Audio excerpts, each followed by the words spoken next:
The Law and the Gentleman. The city of New York pulsed with energy, a living, breathing entity composed of steel, glass, and millions of stories unfolding simultaneously. Central Park, nestled within this colossal metropolis, was an oasis of serenity, where the hum of traffic and the skyscraper's cold embrace momentarily faded into the background. The park was a sanctuary, a space where nature whispered and the worries of city life dissipated into the rustling of leaves. And on this particularly vibrant afternoon, amidst the sprawling greenery, a man sat alone on a weathered wooden bench. His appearance was unremarkable. A pair of faded jeans, a plain white t-shirt, and a baseball cap pulled low over his face. To the casual observer, he was just another park visitor enjoying a quiet moment. But those who knew better would recognize him instantly. Keanu Reeves, Hollywood's most beloved enigma. A man of quiet dignity, humility, and kindness. With a small paper bag resting beside him, Keanu carefully retrieved a handful of roasted nuts and extended them toward the eager squirrels that had gathered at his feet. They twitched their noses, eyes sparkling with curiosity, before darting forward to snatch the treats from his outstretched hand. The actor chuckled softly, watching the tiny creatures nibble away, their trust in him growing with each offering. His world was simple at this moment. No flashing cameras, no screaming fans, just the tranquility of nature and the quiet joy of kindness. But this moment of peace was about to be shattered. The enforcer approaches. Across the park, a man in a crisp navy blue uniform strode with purpose. His name was Officer Blake, a recent addition to the park's private security force. Broad-shouldered and square-jawed, Blake prided himself on his unwavering commitment to upholding the rules, no matter the circumstances. And today, he had found his next target. His eyes locked onto Keanu and the small gathering of squirrels. The scene before him was clear. A blatant violation of park regulations, a newly instated rule prohibited feeding the wildlife, an effort to curb dependence on humans and reduce littering. Blake had been instructed to enforce this rule with zero tolerance. His grip tightened around the baton at his hip. Another entitled parkgoer thinking the rules don't apply to them. He muttered under his breath. With long, determined strides, Blake closed the distance between them. His heavy boots thudded against the earth, the rhythm growing louder as he approached. The contrast between the two men was stark. The stern enforcer of law versus the serene, unassuming gentleman. Two worlds about to collide. Blake cleared his throat loudly, attempting to startle Keanu into submission. The actor, however, remained unfazed. He simply looked up from his bench, offering a calm, polite smile as he tossed another nut to an eager squirrel. This only fueled Blake's irritation, a miscalculation of authority. "Sir," Blake's booming voice cut through the air, "feeding the animals is strictly prohibited. I'm going to have to ask you to stop immediately." Keanu studied him for a moment, his expression one of genuine curiosity, not defiance. He reached into the bag, retrieved another handful of nuts, and let the little creatures take them gently from his palm. Blake's nostrils flared. "Did you not hear me?" His voice sharpened. "Put the food away. Now." Keanu sighed softly and nodded. "I understand," he said in his gentle, signature voice, his tone devoid of aggression. He closed the bag, tucking it beside him. Satisfied, Blake turned to leave, his ego slightly inflated from enforcing the rule. But just as he took a step away, the unexpected happened. A small child, no older than 6, ran past, giggling as she chased after a squirrel. She tripped, tumbling forward with a small cry. Keanu reacted instantly. Without a second thought, he bent down and helped her up, offering a reassuring smile. "You okay, little one?" The girl beamed up at him. "Yeah." Blake, however, saw something else entirely. From his perspective, Keanu had moved suddenly, his hand reaching toward something, possibly a weapon. Adrenaline surged through the officer. Years of training kicked in. And in a split-second misjudgment, Blake drew his baton and swung it down, hard. The impact was swift and brutal, the baton slamming against Keanu's forearm as he instinctively tried to shield himself. A sharp gasp rippled through the park. Regret hits like a freight train.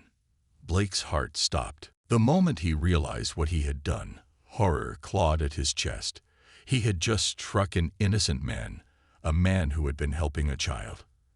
And not just any man. As Keanu gritted his teeth in momentary pain, the baseball cap he had been wearing slipped from his head, exposing his unmistakable face. Gasps erupted from onlookers. Someone whispered in shock, "That's Keanu Reeves." Blake felt his stomach plummet into the depths of the earth. Keanu slowly straightened, his left hand cradling his injured forearm. But instead of anger or outrage, his eyes held something far worse: disappointment. Blake swallowed, his grip on the baton faltering. This wasn't how things were supposed to go. The silence stretched unbearably as Keanu held his gaze. And then, in a voice softer than the rustling leaves, he spoke. "Was that really necessary?" Blake's breath hitched. In that instant, surrounded by a growing crowd of horrified onlookers, he knew he had made a terrible mistake. A mistake he would regret forever. The aftermath of a mistake. The echo of the impact still lingered in the air, hanging like an unshakable storm cloud over Central Park. Time itself seemed to fracture, the world shrinking down to a single frozen moment, one where Officer Blake's mistake now felt colossal and irreversible. Keanu Reeves remained silent, his hand still gently clutching his arm where the baton had struck. The expression on his face wasn't one of pain or anger. It was something far worse: disappointment. Blake felt his stomach twist violently, a sensation worse than falling from a great height. His heartbeat thundered in his ears, drowning out the horrified gasps and murmurs of onlookers. This was bad. Worse than bad. It was a career-ending disaster. And in the center of it all stood Keanu, the man he had just assaulted without cause. The park, moments ago alive with laughter and movement, now felt eerily still. The birds had gone silent. The chatter of the tourists hushed, as if the earth itself was holding its breath. Blake's hand shook as he slowly lowered his baton. What have I done? The eyes of the world. A few feet away, a woman reached for her phone, her eyes wide with shock and outrage. "Oh my God, did you see that?" she whispered to the man beside her, already swiping up to start recording. "I got the whole thing," he muttered, tapping at his screen. "This is gonna go viral." The words sent a bolt of dread through Blake's spine. One single video, one damning clip, and his entire life could be destroyed in the span of minutes. The thought sent a surge of panic through him. His eyes darted around, searching desperately for a way out of the mess he had created. Keanu, meanwhile, finally moved. With slow, deliberate movements, he straightened up, rolling his shoulders slightly as if testing the pain. His fingers flexed, then relaxed. He glanced down at his arm, a small bruise already beginning to form. Then, without a hint of resentment, he lifted his gaze and met Blake's eyes. The entire crowd fell silent. Everyone was waiting for Keanu's reaction, for his judgment, for what would happen next. Blake braced himself, and then Keanu spoke. "Are you okay?" Blake's breath caught in his throat. A man of unshakable grace. Blake couldn't process it at first. Of all the things Keanu could have said, he wasn't shouting. He wasn't demanding justice. He wasn't threatening lawsuits. Instead, Keanu was worried about him. Blake's lips parted, but no words came out. His throat had gone dry, his brain struggling to process the sheer magnitude of Keanu's grace. Blake stammered, his face turning red. The guilt was unbearable. He had just hit Keanu Reeves. Keanu Reeves, the man known for his kindness, generosity, and humility. The man who gave away millions to charity, who quietly supported struggling actors, who sat on the subway like a normal person and treated everyone, from directors to janitors, with the same level of respect. and Blake had assaulted him. The crowd was still watching, their eyes boring into him, waiting for his next move. Blake swallowed hard and forced himself to speak. I'm so sorry, he croaked. It wasn't enough. He knew it. How could an apology undo what he had done? But Keanu just nodded. Like he understood. Like he forgave him already.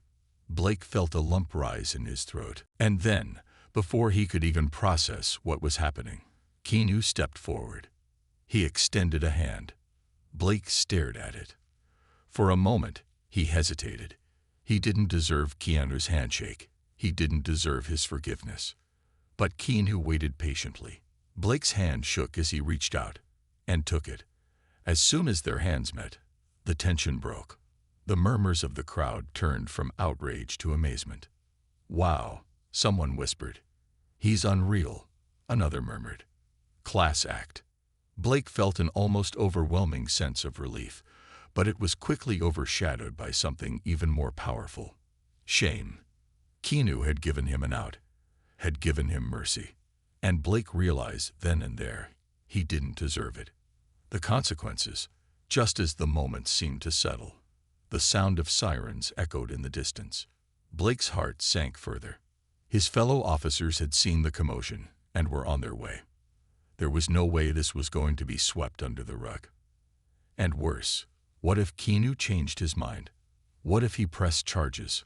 The thought of being arrested, of losing everything, his badge, his dignity, his entire career, sent his mind into a spiral of panic. He turned to Keanu, desperation in his voice. Mr. Reeves, I swear, I didn't mean.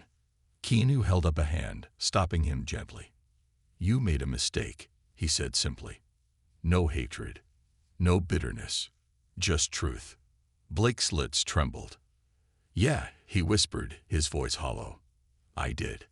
The police cars rolled up, their lights flashing. The officers stepped out, surveying the situation. A young officer, barely in his mid-20s, approached Keanu first, his expression a mix of concern and disbelief. Mr. Reeves, are you okay? Keanu glanced at Blake for a moment before answering. I'll be fine. Blake clenched his fists. He knew this wasn't over. He had to face the consequences. But as he looked into Keanu's eyes, full of understanding, not condemnation, he realized something. The real punishment wasn't the law. It was knowing that he had failed to be a good man. The firestorm. The viral reckoning. The moment was over. But the world hadn't forgotten. By the time Keanu left Central Park, the internet had already exploded.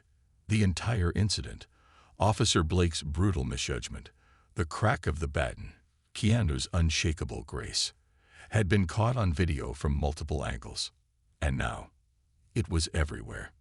Twitter, Facebook, TikTok, YouTube. The hashtags trended worldwide. Hashtag justice for Keanu.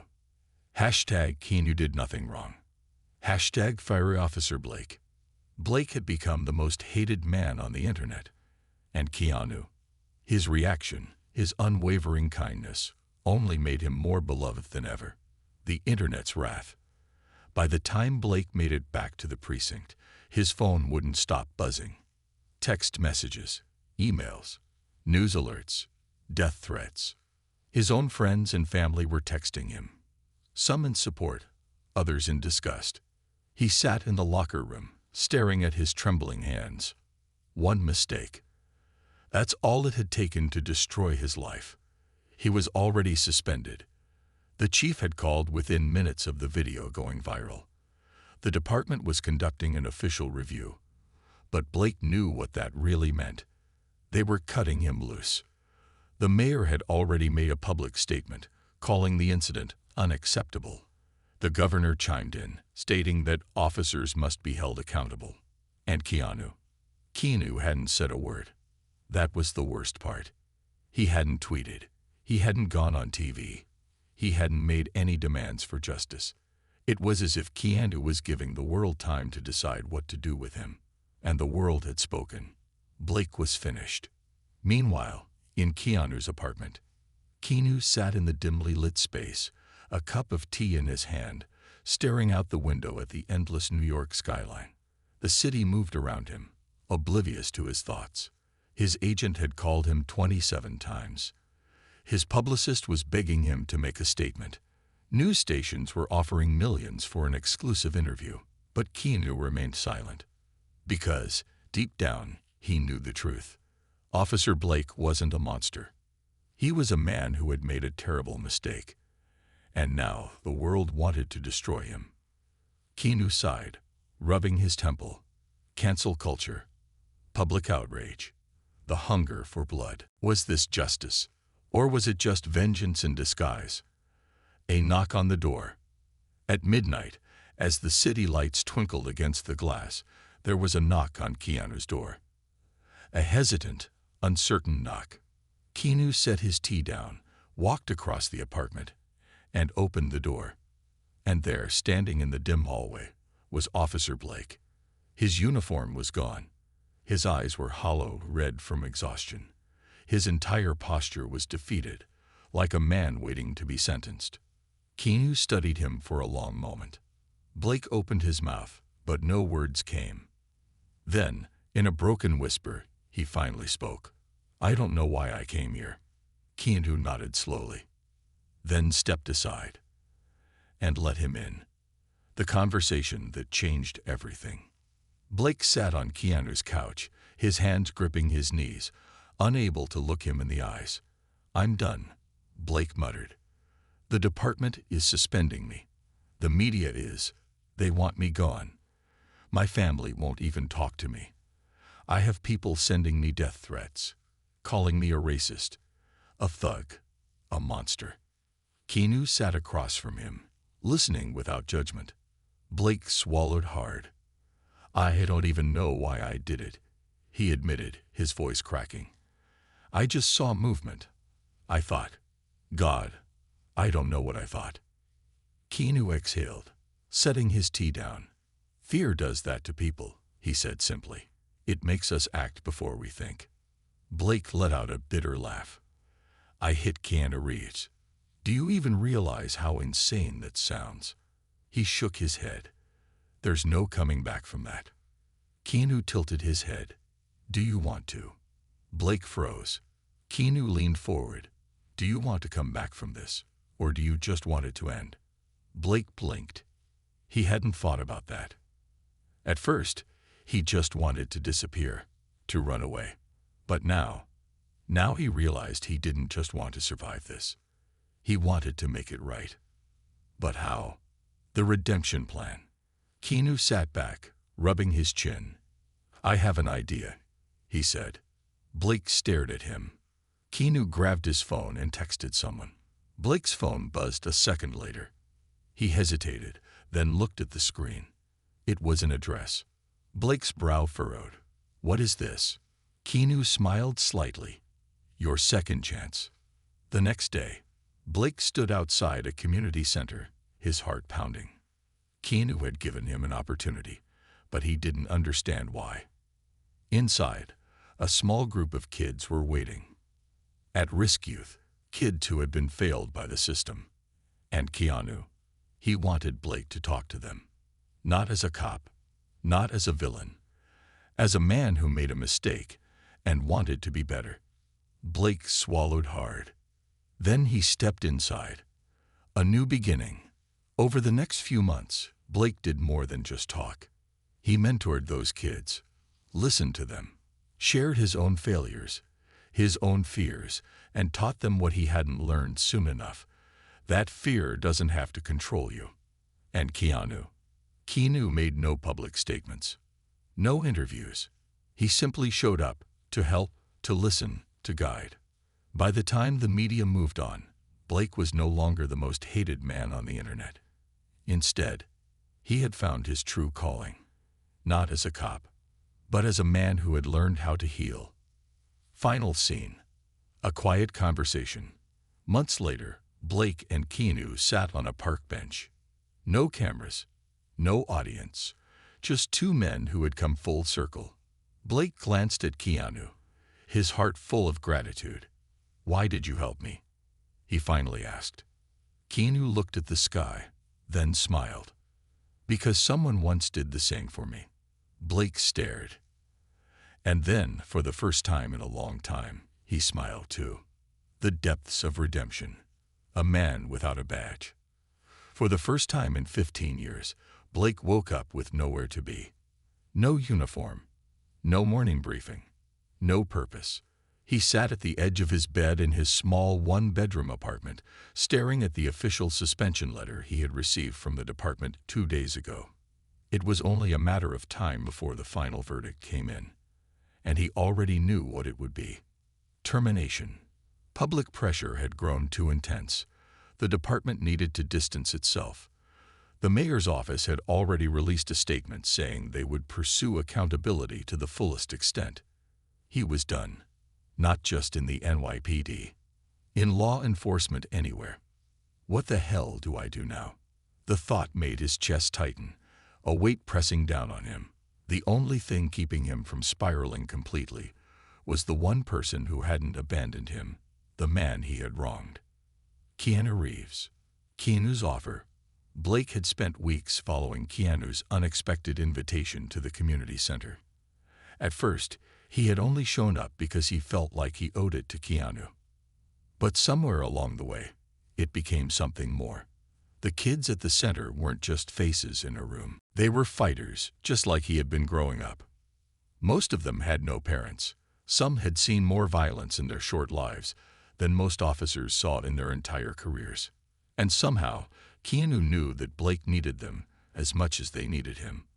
One night, after a long day at the center, Keanu had sat with Blake in the small, worn-down office at the back of the building.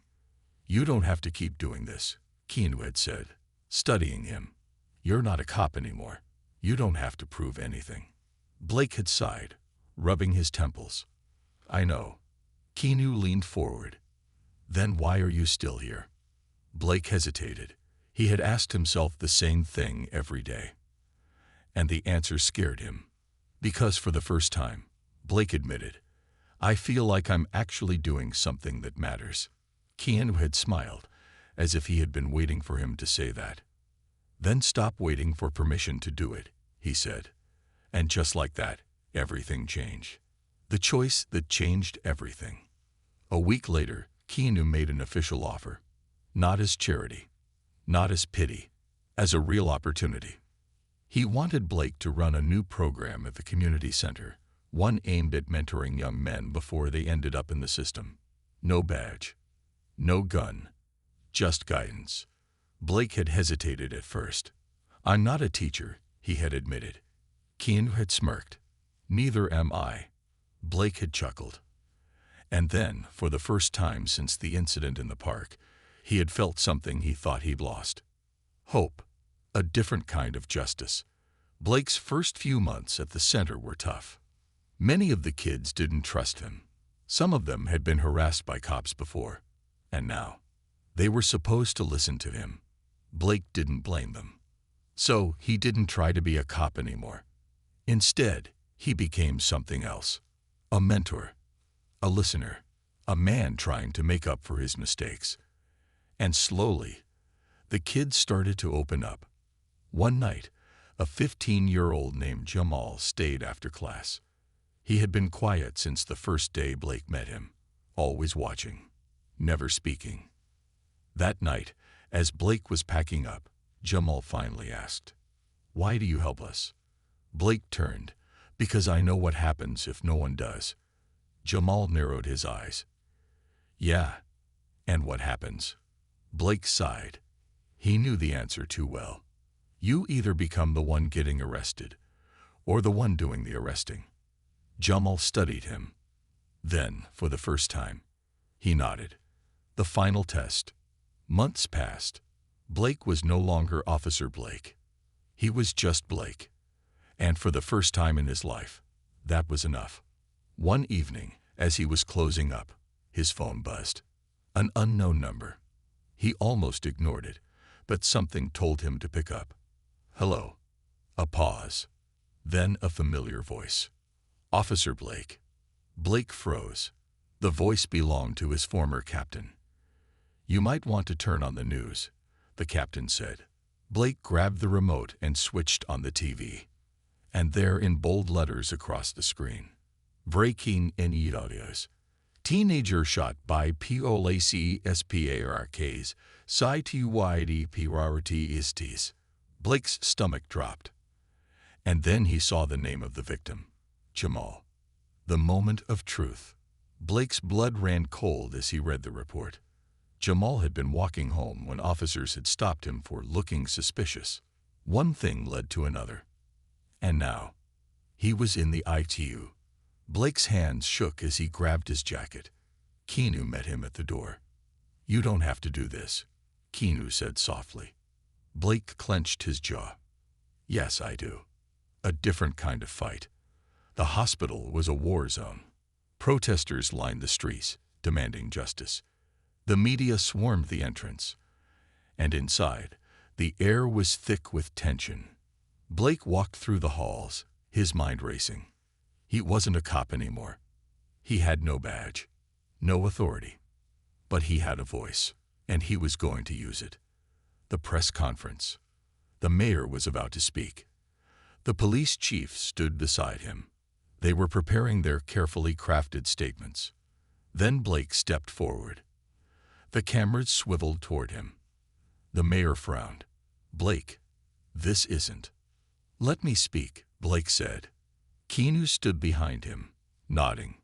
Blake took a deep breath. And for the first time, he spoke not as a cop, but as a man. "This isn't about good cops or bad cops," Blake said. "This is about what happens when we stop seeing people as people. I know, because I made the same mistake." Silence.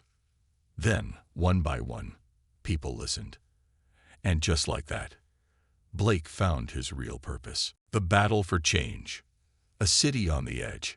The press conference sent shockwaves through the city.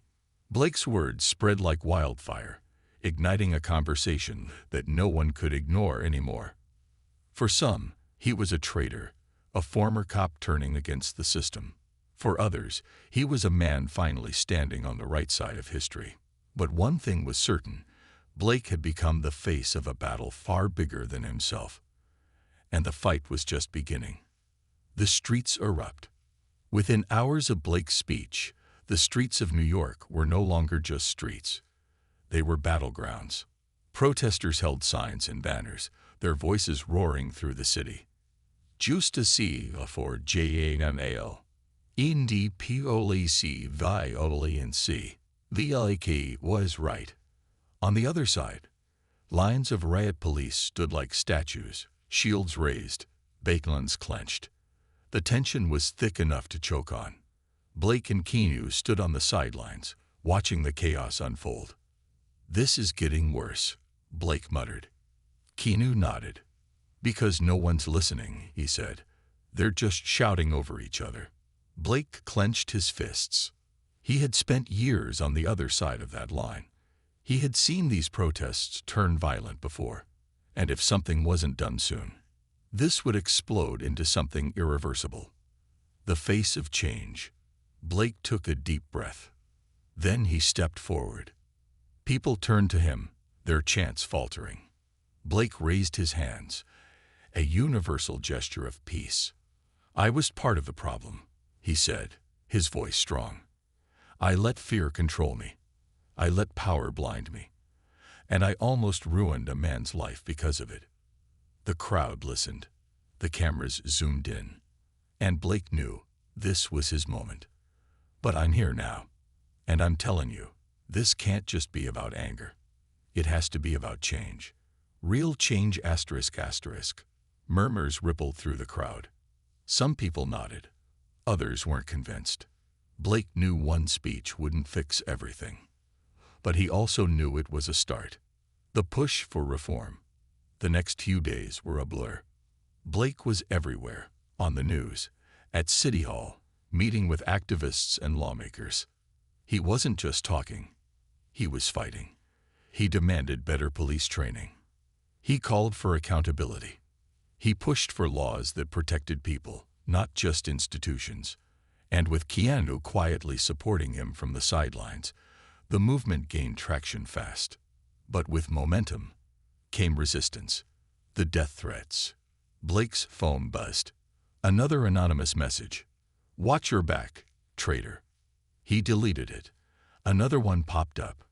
"Cops like you don't last long." Blake exhaled, setting his phone down. It was happening. He had seen this before, how the system crushed anyone who spoke against it. And now, it was coming for him. The warning. Late one night, as Blake locked up the community center, a black car pulled up. The tinted window rolled down, and inside sat his former captain. Blake's heart tightened. "Get in," the captain said. Blake hesitated. But then, he did. The car pulled away, and the captain wasted no time. "You're making a lot of enemies, Blake," he said. "People in high places." Blake stared ahead. "That's supposed to scare me." The captain sighed. "I don't want to see you hurt," he admitted. "But you keep this up, you won't just lose your badge. You'll lose everything." Blake clenched his jaw. "This city deserves better," he said. The captain nodded. "Then be careful," he muttered, "because the people running this city, they don't care about better. They care about control." The car pulled over. Blake stepped out, and as the car drove away, Blake knew this was bigger than he ever imagined. The betrayal. The next morning, Blake walked into the community center, only to find the doors chained shut. A legal notice was taped to the glass. "No to IC of known. By order of the city, this facility is closed indefinitely due to safety concerns." Blake's heart stopped. This wasn't about safety. This was retaliation. A message. Stay quiet, or lose everything. Keanu arrived minutes later, his expression grim. "They want to shut us down," Blake said, his voice cold. Keanu nodded. "Then we make sure they don't." Blake looked at him. Keanu smiled faintly.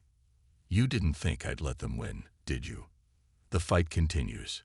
Blake took a deep breath. This wasn't over. Not by a long shot. If the city wanted to play dirty, then Blake would fight even harder.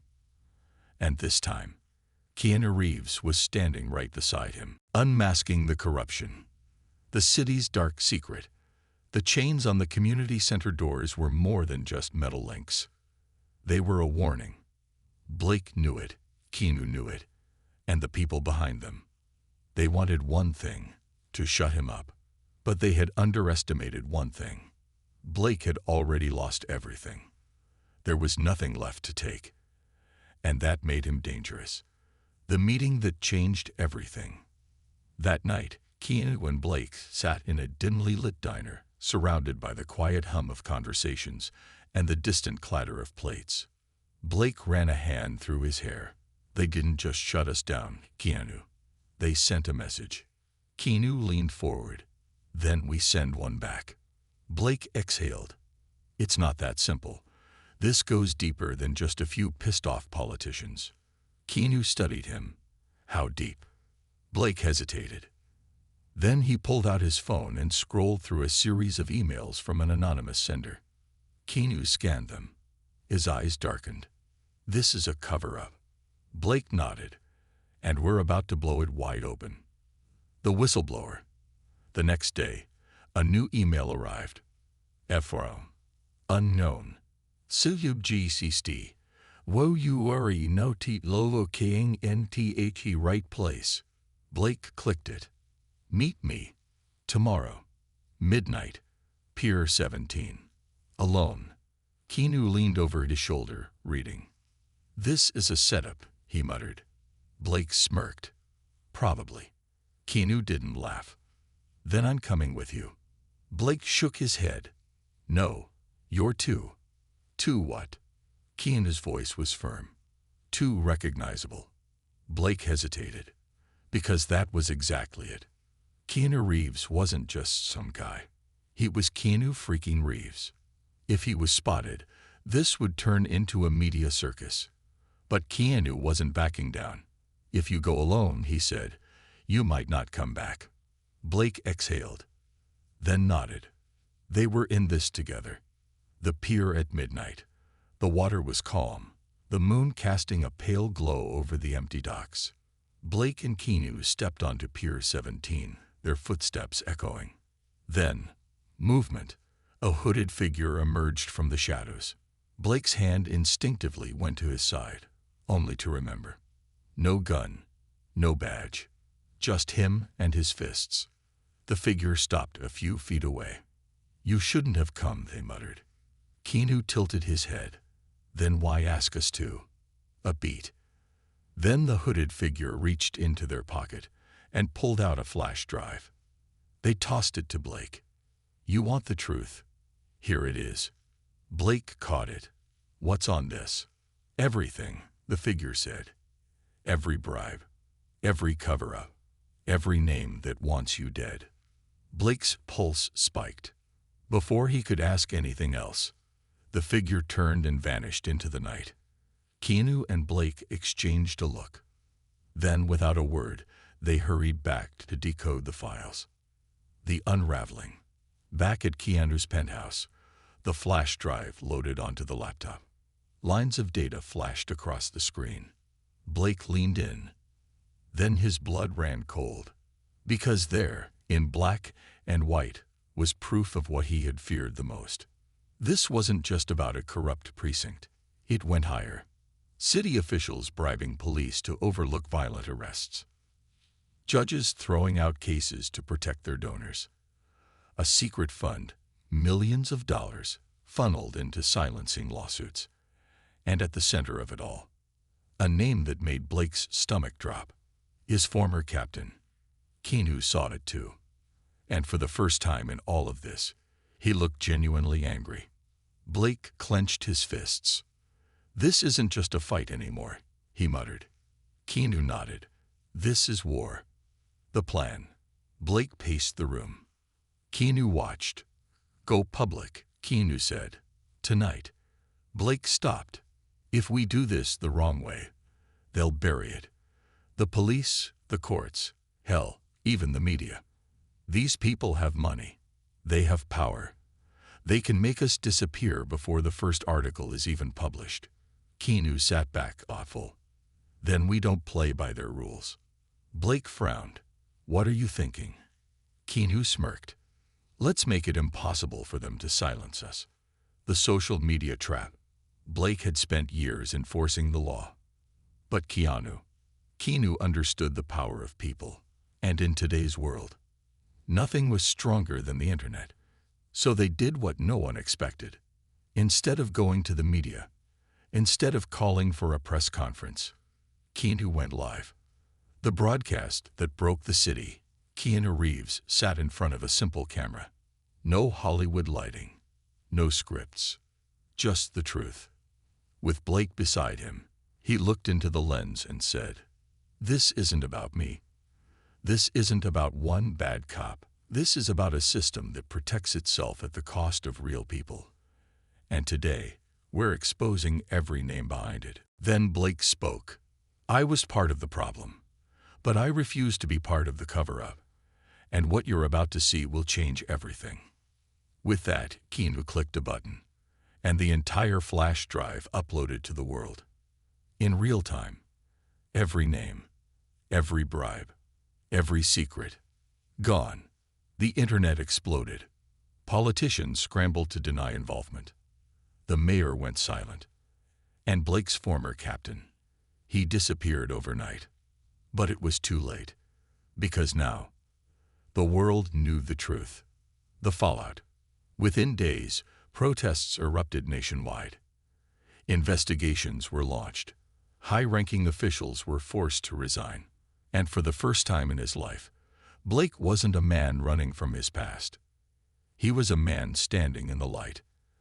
And Keanu had done what he always did. He had helped someone find their way. Final scene. A new path. Months later, Blake sat on the steps of the reopened community center. Keanu sat beside him, sipping coffee.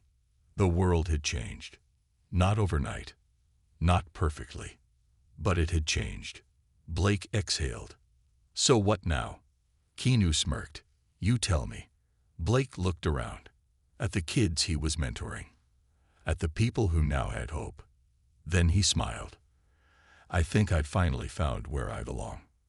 Keanu raised his coffee. To redemption. Blake clinked his cup. To redemption. And as the sun rose over the city, for the first time in years, Blake felt at peace. The price of truth. A world forever changed. The truth had been unleashed. Keanu Reeves and Blake had done the unthinkable. They had exposed the corruption that had thrived in the shadows for decades. The fallout was immediate and violent. Major officials were forced to resign. High-ranking officers were arrested. The city government was in turmoil. The FBI had launched an investigation into citywide corruption. And yet, for all the victories, Blake and Keanu knew the real war had just begun. Because the people they had exposed, they weren't going down without a fight. The threat that couldn't be ignored. It started with whispers in dark corners. Anonymous messages. Unmarked letters left at Keanu's doorstep. Blake's phone buzzed at 2 a.m. You should have stayed quiet. You have no idea what you've started. People like you disappear every day. Blake clenched his jaw. This was expected. What he didn't expect was what happened next. The attack. Keanu Reeves had lived through many things. Loss, fame, betrayal, love. But nothing could have prepared him for the night of the fire.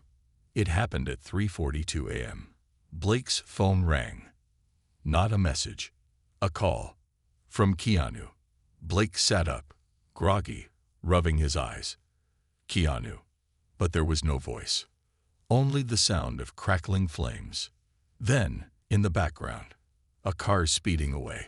Blake's blood turned to ice. He bolted upright. Keanu. He shouted into the phone. Still, no response.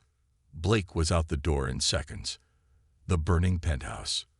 By the time Blake arrived at Keanu's apartment, it was engulfed in flames.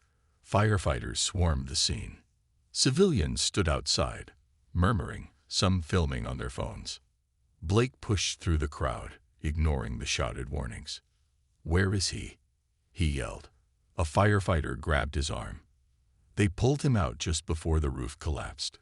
The man said, He's alive, but he's not in great shape. Blake's chest heaved with relief. But then his anger took over. This wasn't an accident. It was a warning. And now, they had gone too far. Keanu's recovery. Keanu opened his eyes to a hospital room. His body ached. Burns on his arms, bruises across his ribs from when the fire crew had dragged him out. Blake sat in the chair beside him, arms crossed, his expression unreadable. Keanu's lips curled into a weak smile. If you're here, Keanu rasped, then I'm guessing I didn't die. Blake smirked. You're too damn stubborn for that. Keanu tried to laugh, but pain shot through his chest. Blake leaned forward. This wasn't random, Keanu. They tried to kill you. Keanu exhaled. I know. Blake's fists tightened, and they won't stop until we're both in the ground. Keanu studied him. So, what's the plan? Blake's eyes darkened. We don't just fight back. We finish this. The final move. Blake spent the next 3 days hunting for answers. And finally, he found what he was looking for. A bank account. Hidden, offshore, connected to a secret fund worth millions. Money that had been used to silence people like him for years. But the biggest revelation, the owner of the account, Blake's former captain. The confrontation. Blake knew where to find him. A secluded mansion in upstate New York. He and Keanu drove through the rain-soaked roads, headlights cutting through the darkness. They arrived at 2:15 a.m. No backup, no cameras, just them. Blake banged on the door. After a moment, it creaked open. And there he was, the captain, still in his expensive suit, still wearing that same arrogant smirk. Blake stepped forward, his fists itching. "You set that fire," Blake growled. The captain chuckled. "Prove it." Keanu, standing beside Blake, reached into his jacket and pulled out a USB drive. The captain's smirk faltered. Blake tossed it onto the table. "It's all here," he said. "The money, the bribes, the names." The captain's jaw tightened. "You really think this changes anything?" He sneered. "Do you know how many men like me exist? You think you've won." Blake took a slow step forward. Keanu, standing tall beside him, simply smiled. "No," Keanu said, "but we just made sure you lose." The sound of sirens filled the night air. The captain's face drained of color. He turned to the window, blue and red lights flashing. Blake smiled. "You were never untouchable," he said. "You just thought you were." The captain tried to run, but the police stormed the mansion before he could take 2 steps. Handcuffs snapped around his wrists. And just like that, the fight was over. The world watches. The next day, the world woke up to the biggest scandal in New York's history. News anchors struggled to keep up. Police corruption uncovered. Secret money trails exposed. Former captain arrested. More officials under investigation. And at the heart of it all, 2 men. One former cop looking for redemption, and one Hollywood legend who refused to walk away from the fight. Final scene. A new dawn. Months later, Keanu and Blake sat on the rooftop of a newly rebuilt community center. The city was changing. Slowly. Painfully. But changing. Keanu took a sip of his coffee. "So, what's next for you?" Blake exhaled. For the first time in years, he had no badge. No orders to follow. No uniform. But for the first time, he wasn't lost. He looked at the kids playing below. At the people whose lives he had helped change. Then he smiled. "I think I'll stay right here." Keanu clinked his coffee mug against Blake's. "To second chances," Keanu said. Blake smirked. "To making them count." And as the sun rose over the city, 2 men who had once been on opposite sides of fate sat together, not as enemies, not as heroes, but as brothers in arms.